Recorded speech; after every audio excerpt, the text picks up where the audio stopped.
The primary purpose of Innovative AAC Solutions, the podcast, is to educate and inform. The views expressed during all episodes are solely those of the individuals involved and do not constitute educational or medical advice. They are not necessarily the views of Special School District of St. Louis County. Hi guys, welcome back to Innovative AAC Solutions with Cheryl Livingston and Laura Hayes. But Laura, where are you? You were here in the office a few minutes ago and you disappeared, but I don't know where you went. What is that? I've been transported yet again. Oh my goodness. A little shout out to Crystal Bashweiner. She won our contest last week. She emailed us and let us know. It was actually quite a funny email. She said, "Are you in the office?" And I said, "Well, I am in the office. Do you need me?" Right, I'm here at my computer. Yeah. I think I said, I'm actually out and for appointments this afternoon. She goes, no, in the podcast, I'm listening. So yes. The office. Yep. Yes. Yep. Oh, okay. So she discovered it. So we sent her out a little goodie. And Good. So if you Same thing this time, somebody needs to tell you where you are. That's right. Same thing. So I kind of went with a little spooky theme for the end of October. Thought we could dive into something. I'll move my head a little bit so you can get the full view. But yeah, just be the first to email us and let us know where I'm at, and we'll send you some AAC goodie that will be of value to you in your classroom or therapy sessions. Yeah. Cool. All right. So speaking of value though, we have some stuff today. Yeah, we've got some good stuff. First of all, I wanted to, as far as we'll get into our interview in a second, but when we were talking, Jenny actually used a reference about something, hasn't happened yet, and which I've been saying a lot more too. I have to say that I like that kind of way of thinking of things. So I found a graphic to go with it. Love it. I'm going to share my screen. And when you say not yet, what do you mean not yet? All right. Well, here it is. You're going to explain it? Okay, great. So this is from it's on Facebook. Cough Dropped has a Facebook page. And so they shared this graphic. So I think this would be a nice one for people maybe to print and hang in, make a poster. I don't know how big you want to make it, but I love the way they just gave real concrete examples of when we might say not yet. So the incredible power of yet in AAC communication. Just add the word yet to the concern you are facing and see instead the chance for growth. So there's just for just to describe a little bit what's going on here. They've got little like speech bubbles, things that somebody might say. No one else is yet. I don't even know where to find words that we need on this device yet. The family isn't willing to use it at home yet. So I really think sometimes we just have our assumptions. We have our preconceived notions of what should be going on. And this is a nice reminder for not yet, but that doesn't mean it's not going to happen. So I think everybody would benefit from subtle graphic reminders of what they maybe could change their wording so that it becomes a positive instead of a negative. Well, and when we relate that back, we know that there statistically and research tells us that there are barriers that we see with AAC. I believe it's Miranda that has the 5 different barriers. You may see attitude being one of those. And so I think it goes back to just how the mindset shift that we can have can make a difference. And so these are it's a great strategy and graphic to have on hand to help with that mindset shift. And it's just, I guess, our nature to want immediate gratification. I think those of us that have been around a while have seen an increase in that concern. Used to be you had to wait for everything. Now people want immediately. So our kiddos can't necessarily perform as quickly as what we think they should, but that doesn't mean it's not coming. And so if you just throw in the word yet or not yet, then that'll help you to slow it down, be patient, and give them time to learn. And I actually think that this is a nice stepping stone to almost, I would encourage and push people a little bit to go one step further and just reframe your mindset. It's not just yet. we shouldn't expect that instant gratification, because what we know about language is that it should be messy, it should take time, it should be modeled. Like these are shoulds that we should Mhm. naturally expect. And just because we're adding technology does not mean that we're going to step over those developmental milestones with a language. Talk to your SLPs. Like when we look at how language is acquired, we see mistakes happen. We see babbling. We see Mhm. exploration. We see Mhm. overgeneralization of words, right? How many of your kids said mama for all the women in their life? Or like my Mhm. daughter right now, she says milk for every liquid cup, Anything to drink? Yeah. anything, right? And so we just have to understand that in addition to yet, like he's not hitting all the buttons yet. Well, he should not be hitting all of True. the Yeah. buttons accurately yet. We shouldn't expect that. I think it's just, again, but that mindset shift is so crucial to Mhm. the success or lack thereof of a device. Yeah. Our kiddos that, we consider just developing, on target, things are going smooth. We don't appreciate everything that they are doing. And so we just take it for granted. So when our students are needing our support with communication, I think we get a little more picky, demanding, impatient. So Well, yeah. and I think it goes back to the technology piece, right? We're missing the crux of the components of language because we're so Mhm. focused in on like, well, this does what and how do I program, and Mhm. what is the voice, and we're lost in the details of the technology.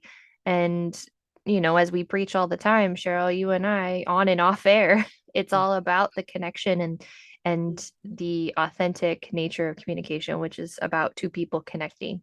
Mhm. Mhm. So And that um connection can be seen all kinds of ways. So yeah. definitely. All right.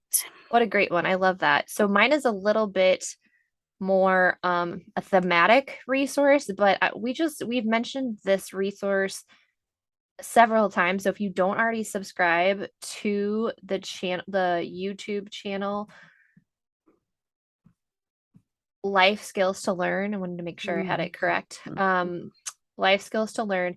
It is a fantastic channel. They're always putting out new great Mhm. resources that are on message, on point, and usually on theme. So this week, they just released Let's Talk About Halloween. And why I like Life Skills to Learn, it is that it's fairly age inclusive, meaning Mhm. that you can use it with elementary students, you can use it with secondary students. I really enjoy it, and it uses a lot of picture images. So I'm just Mhm. going to show you a couple of the stills because it's set up a little bit like a social story, but it's let's talk about Halloween, and it tells all the things we can do. So I can dress up in a costume, and then it's got four different lovely costumes. So we've got you think that's a lion or a bear? It's probably a lot or a horse. What do you think that is on the left, Cheryl? Well, you're right. He's got kind of a mane, but I'm going to go with lion, I think. Yeah, okay. So some animal creature of some sort that makes a sound. A hot dog, a princess, and a scuba diver. And they're all going trick-or-treating. So we can dress up in a costume, right? What else can we do? I can eat candy. I can be a superhero, like all these cans. So great for some core vocabulary, great for repetitive, if you were doing predictable chart writing, like Mhm. any of Mhm. these would be really great to kind of just embed what can we do for Halloween. And then your students can then input like, I can, what Mhm. can they do? Right? I can go to houses, I can Mhm. get prizes, I can have a dance party, like all things. So Yeah, I love the fact that my thinking is anything you like, let's say what's on smartboard. Let's say it's like you just throw that up there on the screen. There's so much to talk about. There's so much to just just share what do you see, what's going on, and what do you think he's thinking. So I love that. That's really cool, and that's like I said, was like 4-minute video, so it was quite a. I mean, in terms of videos, that's a big chunk that they took a lot of time to put together. So that's cool. yeah, yeah. And like you mentioned too, it's versatile in the fact that if I have one student, like, people are always asking us, what can we do with a group, right? This is a Mhm. great activity to do with a Mhm. group because I can work on someone who's working on some social skills of like, well, how do you think they might feel Mhm. dressed up in a Mhm. costume? And then I can work on some core vocabulary with another student who's just an emergent communicator, right? Like I can span the levels very easily by using a resource like this. And like you just did, you didn't play the video, you just brought up, the different photos. And I think, again, technology allows us all kinds of versatility, so that you could have it be whatever you want and grab that image and do something different with it, even make a puzzle, print it, make a puzzle piece out of it. There's all kinds of cool ways that could be the source of your resources. Yeah, that's And cool. fun fact, did you actually know that if you pause a video on YouTube, Cheryl, and you hit the arrow key, it will fast forward it about, I think it's 5 seconds. Did you know No, that? I didn't know there was, Yeah. no, as far as, Yeah. It can be really handy when you're reading like a read aloud book. yeah. You want to just, Okay. they can forward the Like pages it or you can pops it flip the along pages. quicker. Yeah. Mhm. No, Yep. it's cool. Yeah. Yeah. No, always there's tons of fun Halloween stuff. So I'm glad you found that one, because there's tons of stuff out there that it's almost like, can we make Halloween like a 3-month holiday? So it's like you have time to use it all. No, we got Christmas. It's already there. That's Oh, that's already right. in the That's right. aisles. That's right. Yeah. As soon as Halloween's over, we got to start Thanksgiving, and then we got to start. Yeah, you're right. This is that season of busy, busy. Well, They and move one I to the other. Right. And I just, Wesley, he is in preschool now. And so he has his fall party. They call it a fall Oh. party. And so it is coming. He's, like I said, Mhm. he's learning all the things that our kids learn and Mhm. before they get to kindergarten. Yeah. And Cheryl, I think that actually leads us into Yeah. who we got a chance to sit down with this week. Yes, yes, yes. So here at SSD, we have 3 outcome facilitators that are dedicated. Their emphasis is early childhood. So I was able to grab 2 of them. Schedules allowed for 2 of them to sit down with me, and we had a conversation about outcome in the early childhood setting. And then I also wanted to bridge how that moves into our school age. So it's a little bit of variety as far as both sides of the way the different people that are listening might find that they would benefit from hearing. But oh, how much fun. I just, when I think about early childhood, and like I said, you're living it, you've got them at your house. Those are long ago days for me. But just like I said, all the learning, all the, just, they're sponges, they're taking in so much information, and to make communication an integral part of that, like I said, those kiddos, that it doesn't come easy, how fun that is to just watch them grow. So we spent a lot of time talking about the teams that support them, and what the girls have seen. So it was Chrissy Monolo and Ginny Scognamiglio, and we got to spend some time together. So I hope you enjoy our conversation, and you'll learn along the way, I'm sure. Let's lead into our interview with Ginny Scognamiglio and Chrissy Monolo.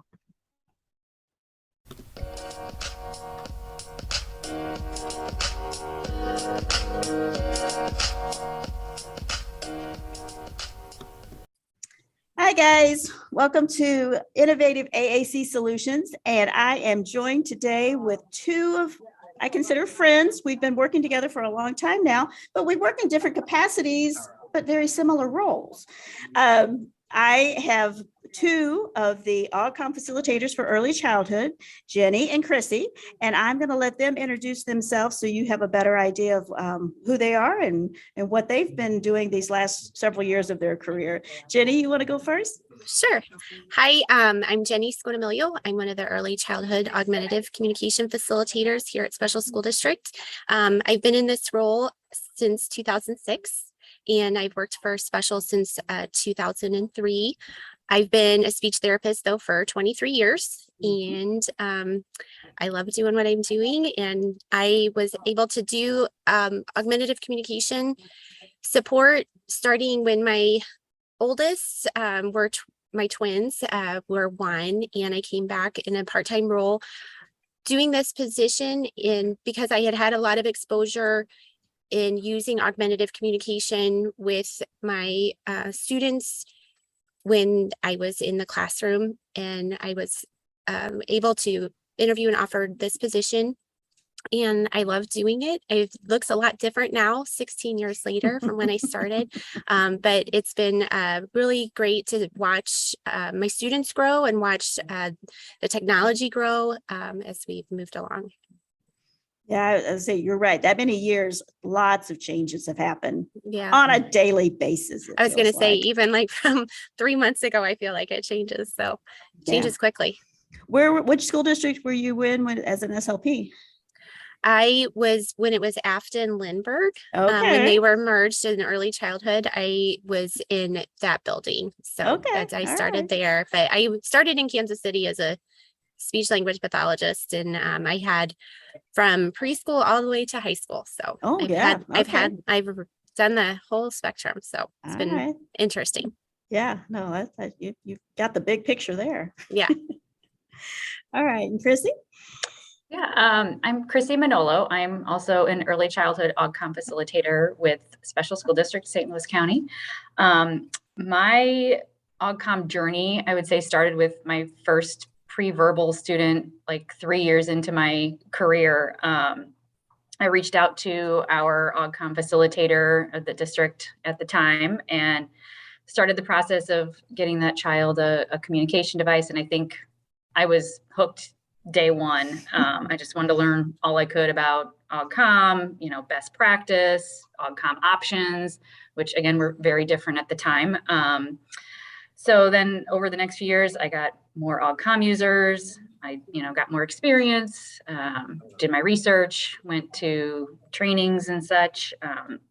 And then, like Jenny said, in 2006, a position opened up in our district for an early childhood AUGCOM facilitator. So I expressed interest and I was able to shift my position to part-time speech path and part-time AUGCOM facilitator, which, was great. It kind of still kept me, in the trenches doing the work with the students. But as our AUGCOM caseloads grew and grew, it shifted to then I was needing to be 0.75 AUGCOM, and now this year full-time doing AUGCOM support for our early childhood throughout the county.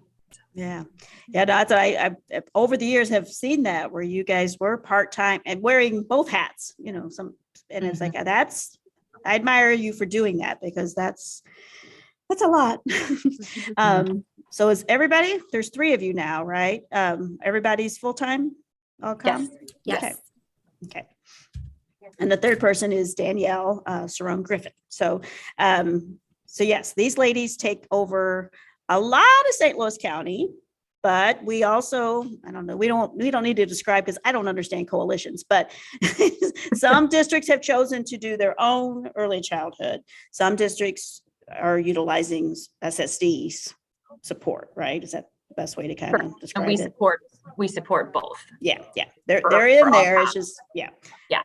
Some districts have their own people kind of doing their own thing. So yes. So across the district, though, these ladies are a wonderful resource and very knowledgeable about all kinds of early childhood experiences. And that's what we wanted to talk about today was early childhood is so important. And I, just sometimes wonder that if people really do appreciate everything that's going on in a classroom, but the idea that we work together. So these ladies get things started, and then when the kids come to kindergarten, which there's been a lot of new kindergartners this year, they hand them off to my department, which is school age. So the 6 of us then pick up where these ladies leave off, and hopefully we're just adding to the communication journey that our kids are on.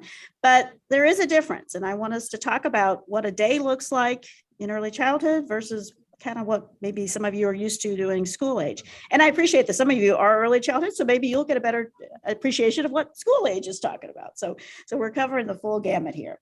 So tell us why, my first question is, why is AAC in early childhood so important? Because I don't know that it's always been considered important. I think we've all evolved. We've all gotten more knowledgeable and more appreciative of what we can do to help our kids. But what would you guys say is, why start so early? Because sometimes people think, oh, well, that's a last resort. We're going to push that off till we've tried everything else under the sun. But I think now we're seeing, no, let's get it started early. But why is that? I'll take this one. I think that it's really important to start in early childhood, because you think about those little brains as they're developing, they develop all the way to the point of where they're about 90% of the size they're going to be as an adult. So there's so many, neural pathways that are happening and connections that are happening during those first 5 years of life. So definitely want to put language and communication in the hand, with our students, so that way they can start to make those connections and have the language that connects with what they're doing with their motor skills, what they're doing in the classroom, what they're doing as they're developing relationships with their peers and adults, that they have those same opportunities as their peers. Because if they don't have that opportunity to be able to communicate or put meaning to what they're doing on a daily basis, it's going to be hard to establish those connections with what's happening in the classroom or what's happening at home. So I think the earlier the better, because we can just, we put so much in their hands so that they can grow and develop those skills that everyone else is doing. And in addition to that, you've got 3 speech pathologists here yelling at you. Language is both receptive and expressive. So exactly. I think, and I just told these guys, I'm the world's oldest SLP. Again, you learn every day, but just little guys. And I always tell the story that I was a speech pathologist before I became a parent, but I learned so much, and I was old. I was an old first-time mom. I learned so much watching my son develop language and communication than I ever really learned from the textbooks. But they just absorb, sponges. And if you can't form the words as easily as, like you said, a peer who's just spewing out all kinds of stuff, that doesn't mean that you're not still experiencing it and wondering what's going on. And I think sometimes we have always put the emphasis on, well, he needs to be verbal. He needs to use his oral speech, his words. And that may not be a physical thing or easy thing physically. It may not be something that, just isn't coming, but he may be hearing and listening. And in fact, I know he is. It's like, they're listening all the time, whether they want you to know it or not. So yeah, I think you're right, Jenny. It's like we have to pair all that. But when we talk about outcome, it's a variety of things. It's not just Absolutely. one way. So. Yeah, for sure. And that whole notion of there's not like a certain checklist, that has to be met. There aren't certain prerequisites that need to be met before we can put augmentative communication, whether that is that, anywhere from no tech to high tech, before we put that in the hands of a child, that we want to just immerse them so much in a language rich environment so that they are having that same kind of exposure to language, just like their peers. And what that looks like is going to be different, obviously for every child, but we want to start that early. Yeah. And that's that's our jobs, I feel, is to be that person who's like, what about this? Or what about this? Or have we tried this? And let's look at this. And I started it last year, but I'm going to definitely keep it this year. I want things to, as much as possible, to be seamless. I want their days to just be, again, all this stuff is just a part of the day. I love the idea of universal design for learning. I love the idea that things are just automatically there. If you need it, great. If you don't, fine. Therese, I think before we took this, like I said, you had to fail before we tried it. So the fact that you guys are right in there is phenomenal.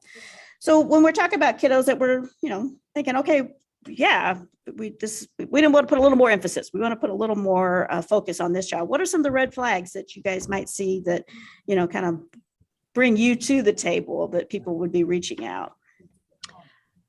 Really, it's pretty much the kiddos who have no functional communication, like the kids who can't express their wants and needs, they can't protest, maybe they can't participate in the classroom. It could be those kids who are, completely pre-verbal, no words, or it could be kids who are just primarily echolalic and, not able to communicate spontaneous thoughts and, participate in things. So, and also we have a handful of kids who are maybe very verbal, but not intelligible. Being in early childhood, our teams are obviously big believers in early intervention. So, typically any kiddo who enters our program and doesn't have that functional communication, we're going to get a referral on get Yeah. calm supports in place. Yeah. Yeah. Like we were saying, they don't have to struggle for a while. They just automatically kind of start thinking that. Good. Yeah. I like the idea that it's, like I said, it's becoming a universal. And I'm sure that's gotten better over the years, right? That didn't always used to be the case. Absolutely. Yeah. So, okay, you got the referral. People are like, come on, guys, something's going on. We need your help. What's the process? How do people get things rolling? So the process is, you start the referral, then typically what we'll do is we'll go out and do an observation in the classroom, and then we'll schedule a SET meeting. And so for those out there that are not sure what SET stands for, it's Student Environment Tasks and Tools. And it was created by someone named Joyce Zabala, who was a expert in the assistive technology field, and such a great framework because it really allows us to come to the table as a team and really look at the child as the whole person first before putting the tools in place and then thinking about all those things later. So we can look at the student, what's motivating, what they like, what environment are they in, what supports are already in place, what supports do we need to put in place, what tasks we're asking them to do as far as what are some things that they need to do throughout the day, as far as what do they need to communicate at circle time or at center time. And even just looking at big picture, for parents, like what would you really like to see happen for your child, over the course of 6 months or to a year, that we really want to help focus on and put supports in place so that they can do those types of things. So after we develop that set and we come up with some tools and things that we want to put in place in the classroom, then we start looking at how to put that in place in the classroom. So we're looking at what are the visual supports we want to put in place? If there's something more of that light tech or high tech, what are those tools? And then looking at that as facilitators, we go in and we can do trainings and we offer support as far as, coaching and modeling in the classroom. We look at what kind of implementation that maybe teams need, if they need help with planning on how they can put those supports in place. But what we try to encourage our teams to do is to think about what is a place that you can start day one. Don't feel like, obviously we want to have all those supports in place across the day, but thinking about what can we start day one? What's a really natural place that we can start to implement this communication system? And then let's look at that. Let's look at how that child is doing there and then keep building on it. So if they're doing really great at circle time with their communication system, okay, great. Now, how can we start to incorporate that into center time? And now how can we incorporate that into outside time? How can we incorporate that into snack time and all those different other times during the day, rather than a team feeling like, oh, so overwhelmed, like, oh my gosh, I have to do this all day, every day, right away. We truly try to help support teams so that they can feel successful by helping them navigate and helping them grow with the student, as both the student and the team is learning the system. Yeah, and that's a good point, Jenny, that I was just, when you said that, I was like, yeah, again, clients, we talk about, how we're supporting our clients. We have, I feel like, for whatever our caseloads are, double or triple that, because the adults in the scenario are also our clients, and it's just helping them to feel comfortable and helping them to feel confident makes it then move over so that our kids are experiencing that success. But it's not just, oh, that kid's going to take care of it. He's on his own. He's got this. And it's like, no, he's 3. And right. So I want, you all are a huge part of our day. And that's my thing, is give us feedback. Let us know what you need, because I think sometimes it's like, oh yeah, we got this. And you go back later and you're like, so, and they're like, oh yeah, no. So I wish we were more quick to just kind of say, well, yeah, I need more help. I need help. So it's like, okay, let's do that. Right. And I said it's individual kids changed our process too, because of that. Like you said, some kids they want to communicate with anybody and everybody. Others are just trying to figure out for sure, can I trust you? Yeah. Are you somebody I want to engage with? And we have to build that rapport. Absolutely. So my next question then was, as far as introducing AAC, what's it look like? So what kinds of things, like you were already kind of mentioned, Jenny, like what do you guys find to be your go-tos? What's your, and I think of it as a toolbox. It's like, you got huge arrays, we got options, but what do you guys find to be one of the more successful like things, but also more well received, because like we just talked about, the adults need to feel confident too. I mean, in terms of the system, like, Yeah, or just multimodal. I mean, just kinds of Yeah. things that you really are kind of emphasizing that there's not just one way we communicate. There's one.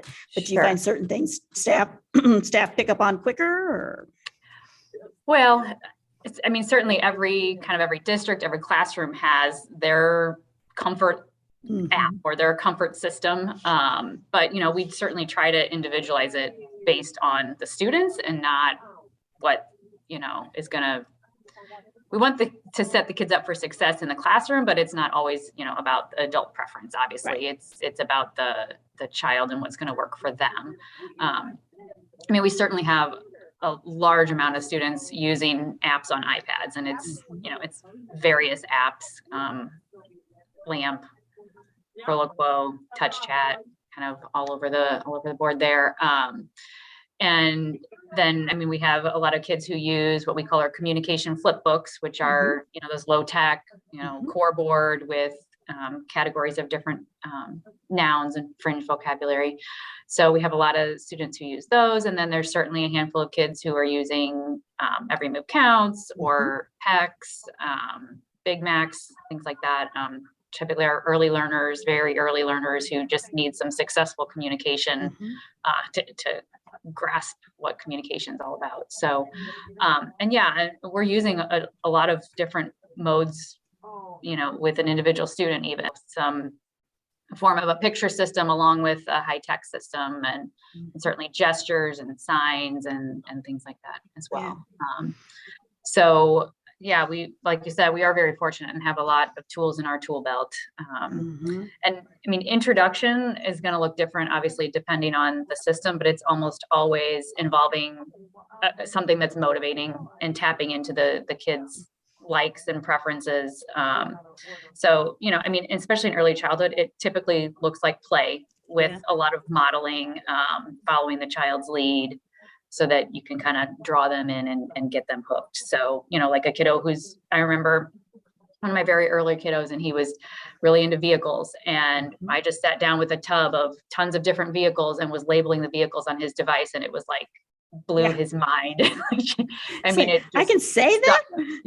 I mean, it sucked him in, drew him in instantaneously. And he just took off from there. So, it's teaching them to ask for a favorite toy to be turned on, or more bubbles, or saying names of peers and family members, anything that's going to grab their attention. So, and then obviously from there, we're gauging things like field size and vocabulary needed and access, and making any changes from there.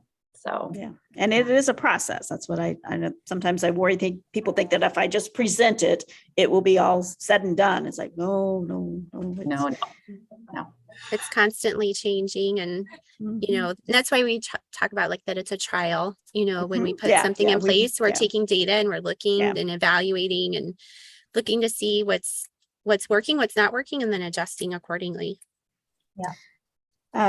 Do you guys have favorite activities and resources that you like to share? Is that I find the more I look, the more I find, and then the more overwhelmed I am with, oh my gosh, there is a million things. And then I forget, did I send you that, or did I give that to her? Yeah. So do you guys have kind of like your core stuff? Or when I say core, I don't mean core vocabulary. I mean your go-tos. There's definitely some things that we tend to go to a lot. With a blessing that came out of COVID was that we put a lot of things onto Google Classroom. A lot of our trainings had to shift, right? Because we weren't able to be in person. So we created something called Core Word Classroom for our staff, and our staff were able to participate in it. And what we did is every week send out information about core language and how it could be implemented in the classroom, and then ask for feedback from the participants.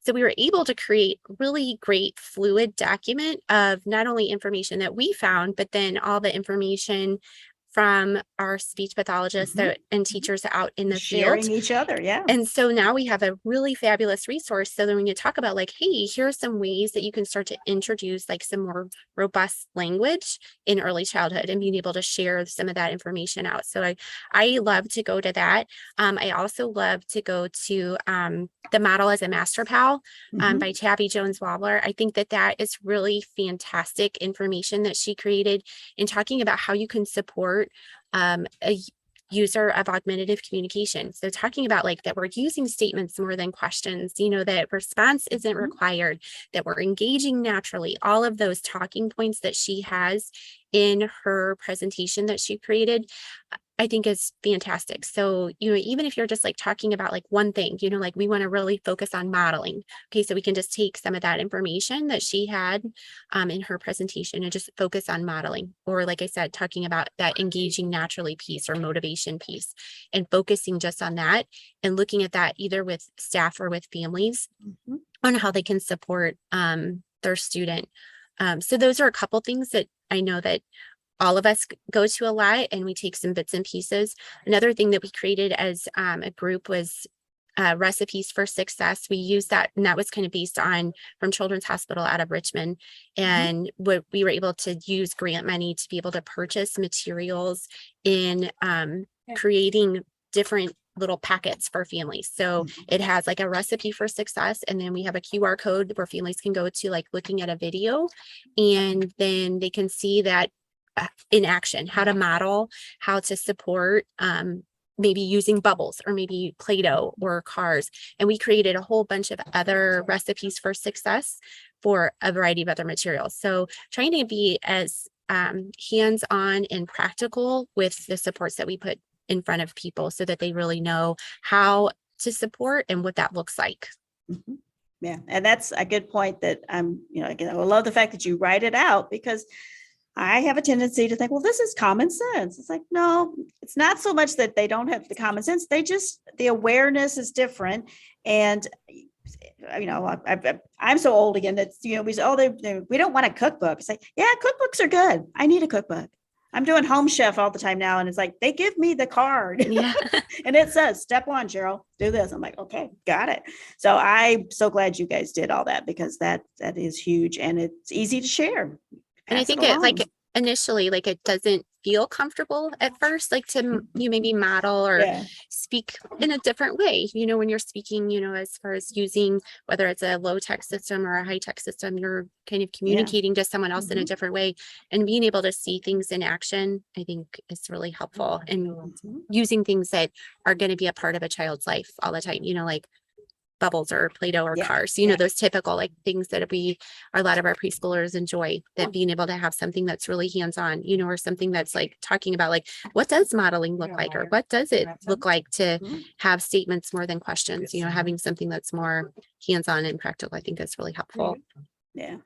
Yeah, I'm glad you mentioned the statements more than questions, because I do find in general, we have a tendency to, we as the adults talk a lot and we ask a lot of questions. So then that puts our students in a response mode. They're responding. And this is all of our kids, not just the kids we support.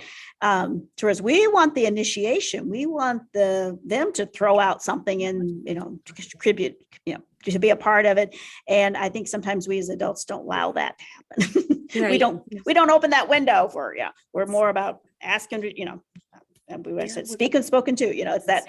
So I love the fact that you're putting that emphasis, because that's something we have to remind everybody, and it will become more natural as you do it. Absolutely. That's great. No, you're absolutely right too, Jenny, about we as far as I know my job, I had to think about, well, how can I share this, you know, from my, you know, home office, how could I share this? And it was great. I found all kinds of cool things. And like I said, it's out there. It's just a matter of pulling it together and then giving them that link and making sure they have it. But before, I think we were more focused on face-to-face, and I had to hand you a piece of paper. I'm still paper, I swear, guys. It's a hard habit, but it's becoming better because of the fact that I learned to do it differently. So yeah, it was good. So when we talk about communication functions. That's my main thing now. We communicate all kinds of different ways for different reasons. And how do you guys help the teams that you're supporting kind of think more about not just requesting? Requesting is huge. It works. Kids want stuff. We all want stuff. But how do you move beyond that? How do you get everybody to be a little more aware of the other reasons for communication? Yeah. I mean, that is something that we are focusing on this year in particular. We created an entire training around it, a Google class, similar to what Ginny was describing with the core words, where every week is assigned a different function of communication, and we give some suggestions and some resources about the different functions of communication and how to address them.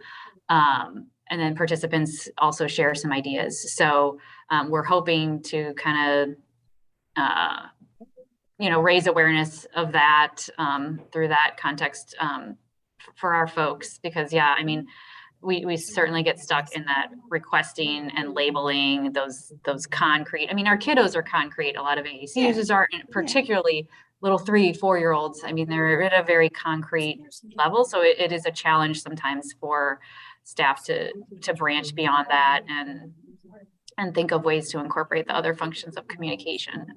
So I mean, we're always working to try to expand that through just little, like our training incorporates a lot of just like little 1-minute video clips that we found, on YouTube and wherever, just little examples of how you can work on dropping a baby doll in a bucket of water and going, oh no, like so. Yeah, I have to say, I watch a lot of videos and YouTube, TikToks and stuff, and I love the babies. I mean, and that's what I'll be like, oh, do you see what he just communicated? Do you see what, and, they're doing it because it's cute, but it's like, oh, no, there's a lot of stuff going on here. So yeah, and I think we have to kind of like remind people of that.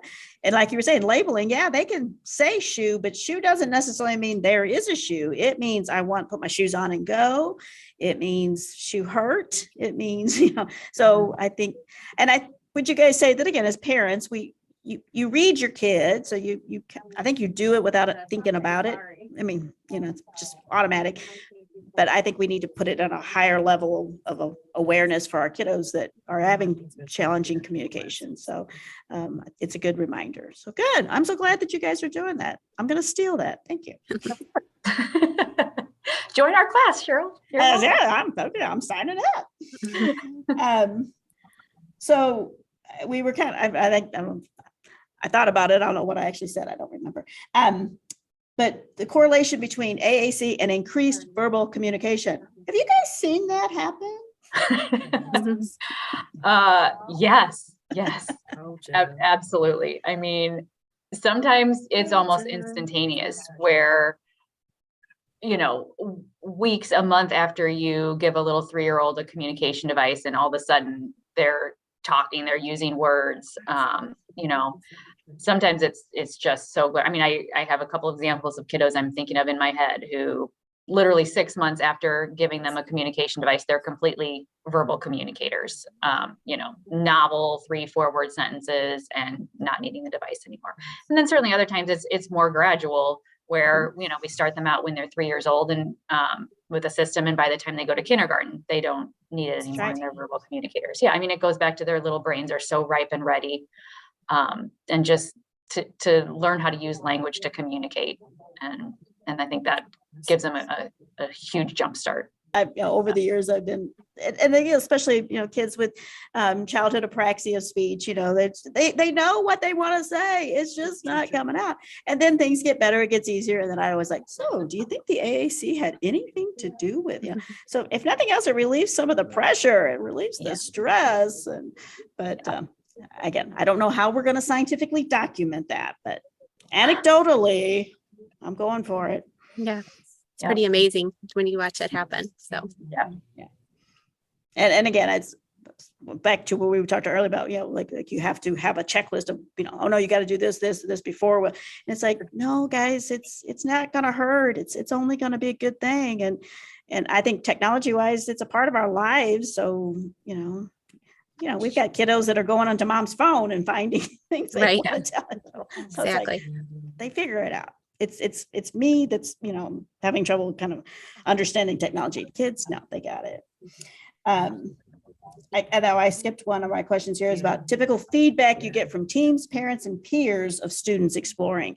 So back to, again, times have changed. People maybe, you know, have a different viewpoint. Are you finding that you get, you know, more positive feedback from people, or are they still back to where kind of resistant and saying, oh, no, if we do that, he won't talk? I think I found a lot of people definitely more accepting, you know, especially, you know, there's so much technology in our lives. There's, you know, that we have, it's just kind of part of the everyday use. But I find people definitely more accepting of it. I think sometimes, even though people might be accepting it, I think it feels overwhelming at times. So as far as like feedback, you know, I get a lot of great feedback, I get a lot of positive feedback, and we see kids like making some great gains. I think still some of that idea of, oh, well, they're not interested in it, or they don't really like it, or something like that. And I just try to encourage people that when we're putting a communication system in place, it takes time. You know, that we have to put a lot of input in before we get any of that output out, and just being patient. You know, obviously we want so badly for our children to be able to communicate, but we do have to just allow that time, you know, being immersed into their communication system, and just that piece of motivation. You know, they were saying, oh, they're not interested in it. I'm like, well, you know, if you're putting it in place and like maybe just during art time and they don't like touching glue, they're maybe not going to be as interested in using the system. But that whole power of observation, you know, watching, like what you were saying a little bit earlier, what is motivating to the child, you know, because we're here for like the people business, you know, we're here to establish connections and build those relationships. And the communication system is just a tool to help support those relationships and support those connections. It isn't necessarily like we have to focus on the tool. It's just more of that vehicle to help establish and bridge those connections. So I encourage people that if they're feeling like that, it's not working, it's not happening, they're not motivated, like just give it a little time, you know, and give it, because it'll happen. It just, for some kids, it's quicker. For some kids, it takes a little bit longer. So. Yeah. And that's what I think, you know, even still technology is magic. So, oh, you gave it to him, but yet he didn't talk. He didn't tell me exactly what he was. And a lot of times it's the feelings, or it's why he's crying, and it's a crisis situation. And they say, well, here, tell me. No, that's not the easy way for a kid to put it all together. But yeah, so sometimes we have that. Well, we tried it and it didn't work. So it's like, no, there's time, there's more. Right. And like the glue, you know, I was like, yeah, well, just show him the word yucky. You know? Yeah, exactly. Then they're probably like, oh yeah, power of yucky, motivation to say, I need a break. Yeah. So yeah, and that's true for all of us. So yeah. All right. Well, I wanted to have a quick little discussion just about the fact that what these ladies have been describing, you know, again, I would love to work in early childhood. I just don't think I can get up off the floor anymore. But anyway, but then they leave you and they come to me, and I then am representing school age. And there's been times, and it's just my personal experience, where we get, you know, reports about how wonderful things are going. The child is really using their AAC in the early childhood setting. And then they come to school age, and school age doesn't see it as being as successful. So I wanted to make sure we kind of talked about that there is a difference, and that we should be, like you were just saying, Jenny, patient and let the kids, you know, show us. But also I wanted to remind everybody that just because good things were happening, that's not necessarily going to be easy for that child to generalize. New building, new people, new routines, new everything. They don't necessarily understand the big picture of, oh, I used to do this here and it was great, it worked. I need to do the same thing in this new setting. They are waiting for the adults to support them and to give them that, not just as the opportunity of, oh yeah, the device is there. It's more about how is that going to incorporate in. So have you guys got any, and again, it's not, again, not magic. It's not something we can fix necessarily with a few words, but what would you like your receiving teams to be kind of aware of with these kiddos that you're sending? Well, I think that like you said, I mean, everything you just said, I think that like when our kiddos are leaving our early childhood programs, it does look so much different, you know, when they go into a kindergarten setting.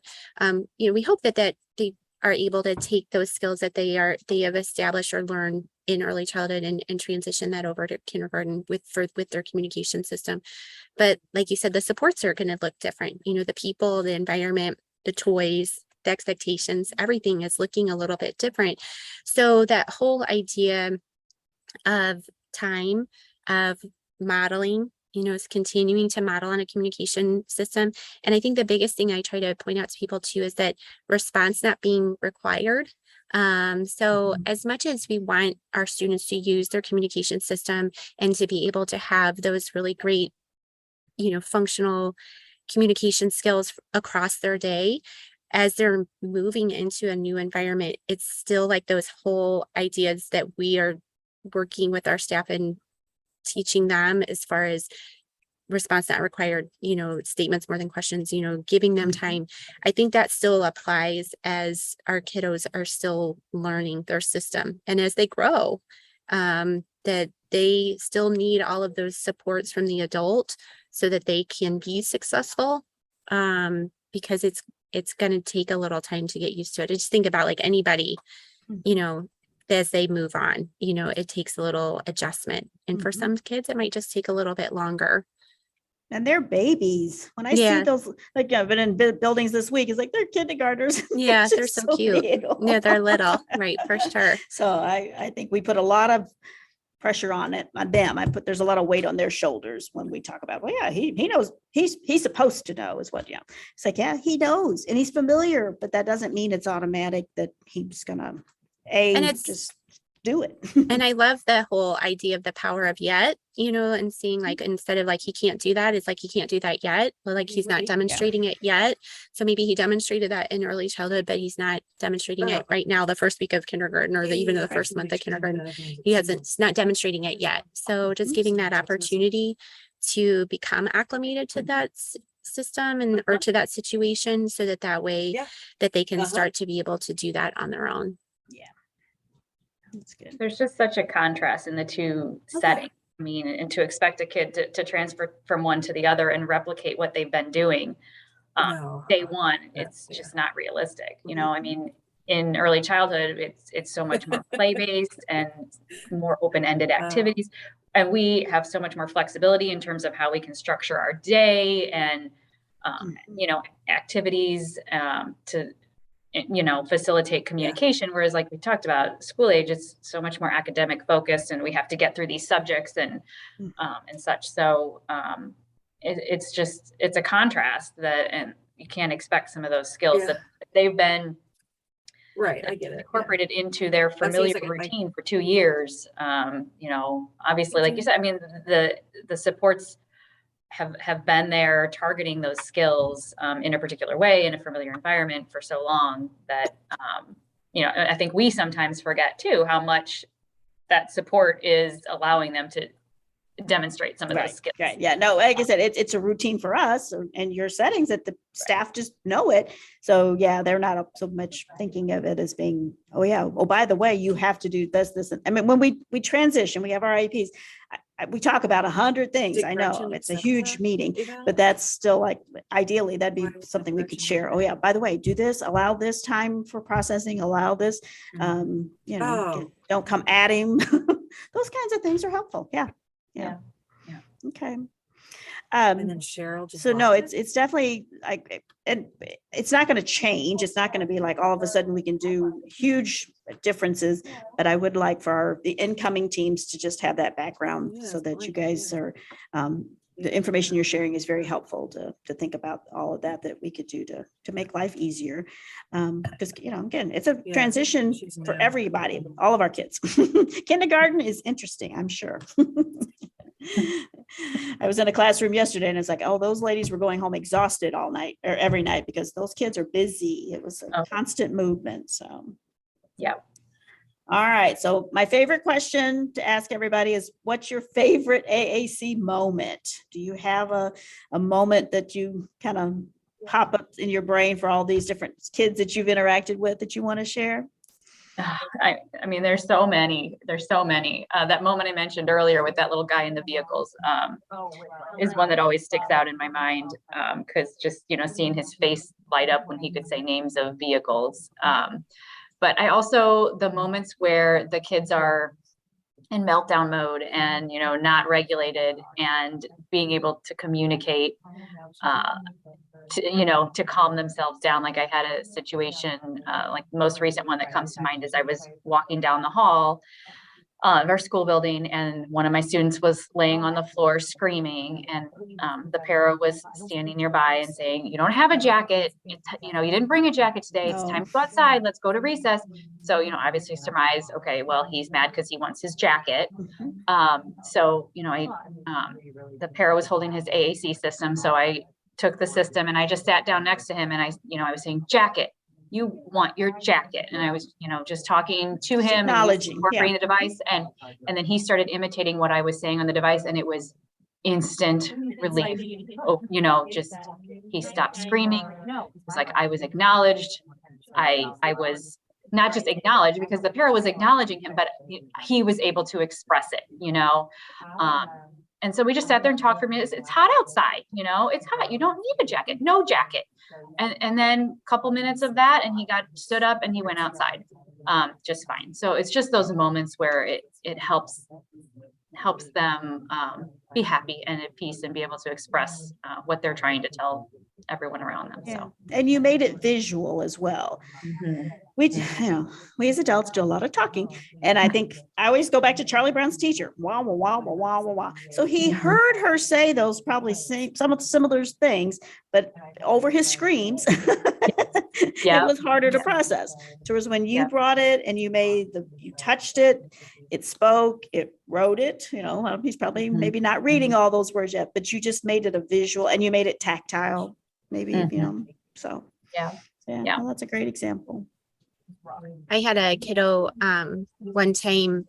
I was just modeling for him. I was in a classroom and was talking to him like he was eating some Cheez-Its. I was like, "Oh, it looks like you really like your Cheez-Its." And he just like kind of looked at me, and then he went to favorite on his system. And no one had taught him that word, but because we had allowed him some time to explore and kind of babble on his system, he found that word, and then he told me that those were his favorite. And I was like, that it's really great and it's so powerful. And thinking about when we allow children the opportunity to explore and on their system, what great language they're able to find and what they're able to use. And just that whole idea of presuming potential and thinking about like, no one had taught him this word favorite, because he had just recently been introduced to the system, but he found that word and he was super excited to use it. You guys, probably did a little happy dance. That was important. So For sure. Well, that's cool. All right, guys. Well, I so much appreciate spending time with you. If our listeners, viewers, people out there in the real world want to get in touch with you, what's the best way? Probably through ahead. email. I mean, to give my email address now, or Well, we will share it on the site, but I just want to let you so people can email you with some questions or comments, or tell you how much they appreciate everything you guys are doing for our kiddos. But because I think I'm seeing hopefully communication is becoming a priority with all of our early childhood and school age.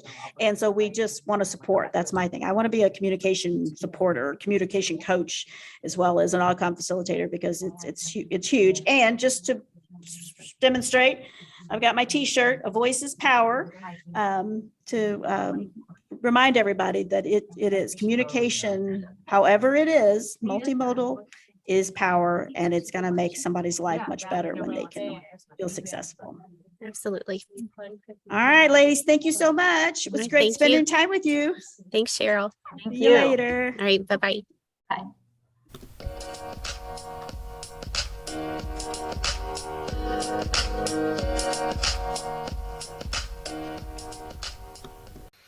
Hi guys, it's Cheryl. The Early Childhood Outcome Facilitators shared the link with us to their Google site. So our school age department has a Google site. They also have a Google site, and it's a great opportunity for you to I call it one-stop shop.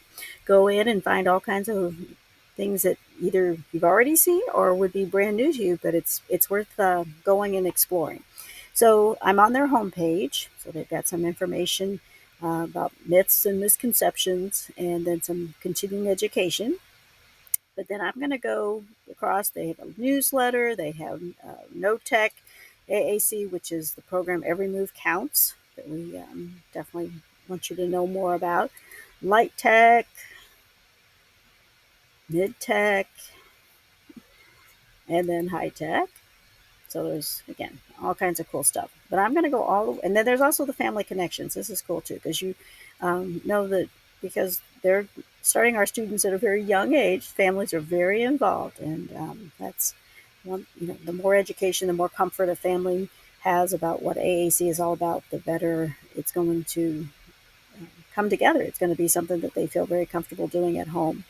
So I'm going to go to more AAC in the classroom. And just wanted to point out that they've got some core word classroom resources ready to go. They've divided it up by different words. So if we're going to work on the word put, then they have it already, things for your fingertips. Put for the ECSE staff. And some handouts, some different activity plans. If I go back to core word classroom, and they've got for, let's do turn.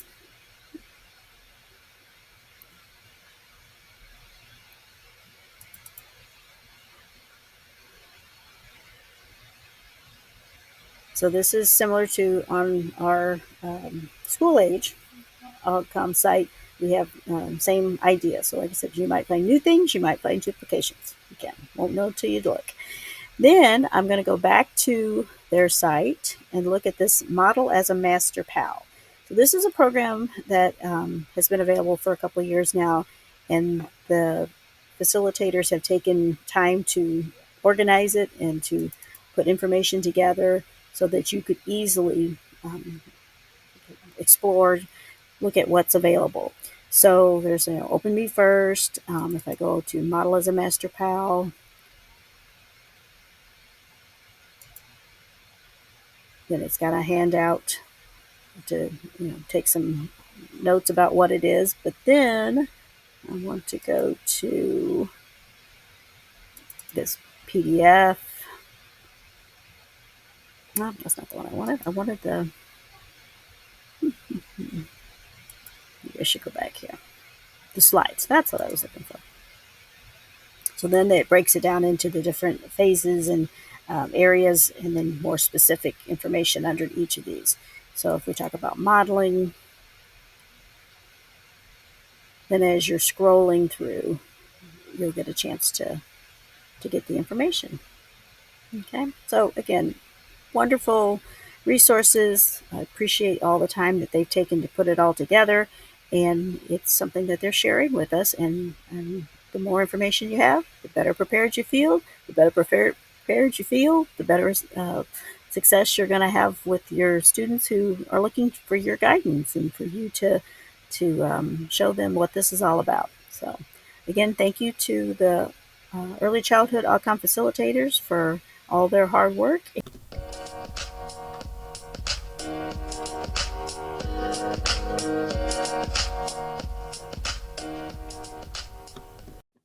Hey guys, so for this week's innovative activity, we kind of want to go over puzzles. And puzzles are so amazing for communication opportunities for many different reasons. The one that I have here is a Melissa and Doug puzzle. And so when objects are placed inside their proper homes, they make music. And so there's a nice little auditory response, which many individuals find very engaging. If you're a parent at home with this, myself, you might find it over engaging and you might turn the volume off at some point. But I did want to preface that it's super motivating for individuals who enjoy that response. But puzzles in general are good for communication opportunities because there's a piece to a whole, right? We don't have to give the individual all the pieces to put in at once. We can give them parts of a piece at a time, and they can then request more. They can request something different. They can ask for help to put that piece in. These pieces are great because they've also been adapted. So for someone who might have a harder time with the fine motor aspect of grabbing the pieces on the edge, they have a handle. There's several of these in the IRC that have been adapted. So these are just one example, but we can also talk about use of these individual items while we're putting them in, right? So in addition to offering these communication opportunities that are fairly natural, we can talk about what has been put in after it's been put in. We can label the piano. We can talk about if it's loud, if it's soft. We can talk about does that student have one of these at home? Do they have any experiences with the piano? You pull in your music therapist, go back to our recording with Rachel C., pull in that music therapist, and then play the piano. Have some opportunities to hear what it can sound like with their favorite song. And then again, we can talk about the use, right? What do we use to play the drums? We can do all of these different language concepts while we're working on these piece tool holes. And then we can talk about positioning, right? What's under the guitar. Let's put what's under the guitar and put it in. So I can be targeting receptive language while targeting core vocabulary at the same time. Language is abundant when we're working with puzzles. I do tend to like I think it's a little more natural when you have the puzzles that have pieces segmented out versus a scene. I think that can take a little more time and become a little more frustrating if you withhold pieces. So just one little caveat to consider, but find what motivates, find the puzzles that spark your students' interest, and get going. Use language while working on kind of putting puzzles together at the same time. Enjoy.